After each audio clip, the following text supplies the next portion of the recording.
it's really counterculture to talk about problems that are within your control. So people have no problem going on and saying, my teacher's the worst, or like this experience I had on this airline, it's the worst airline in the world. People love complaining. People love sharing things that are terrible, but nobody seems to want to share things that are terrible about themselves.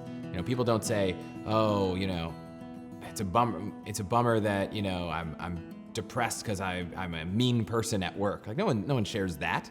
And money is this interesting thing where we feel solely responsible for it. It's not our parents' job. It's not our employer's job. It's like our job to be responsible with money. And so if things aren't going well, you only have yourself to blame, and people don't like to share problems that they're the fault of.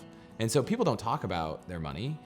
People don't talk about anything publicly when it comes to money, really, unless they have a lot of it. And they're embarrassed. 85% of America, I think, is stressed out about money regularly. It's the number one cause of stress, the number one cause of divorce.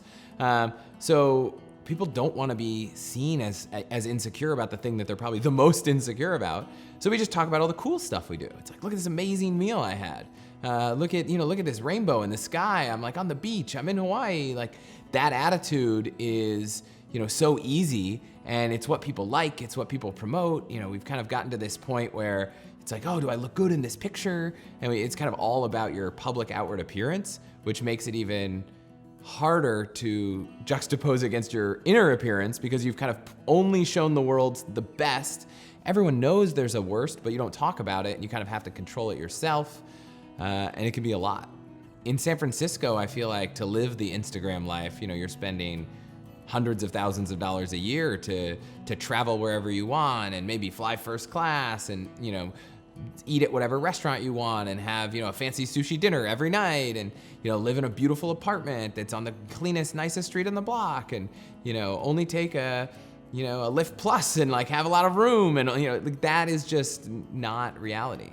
The people that can't afford to do that also aren't the ones walking around talking about it. They like a private life. So, when you see someone bragging about the cool stuff they're doing, it almost seems to always be people that, are just trying to highlight the coolest thing they've done. And I'm not to say you shouldn't do amazing things, and experiences, certainly have been shown scientifically to be a better use of money than things. But that doesn't mean that your friends will stop liking you if you don't do a cool thing and post about it, or you don't, go to the best restaurant every night.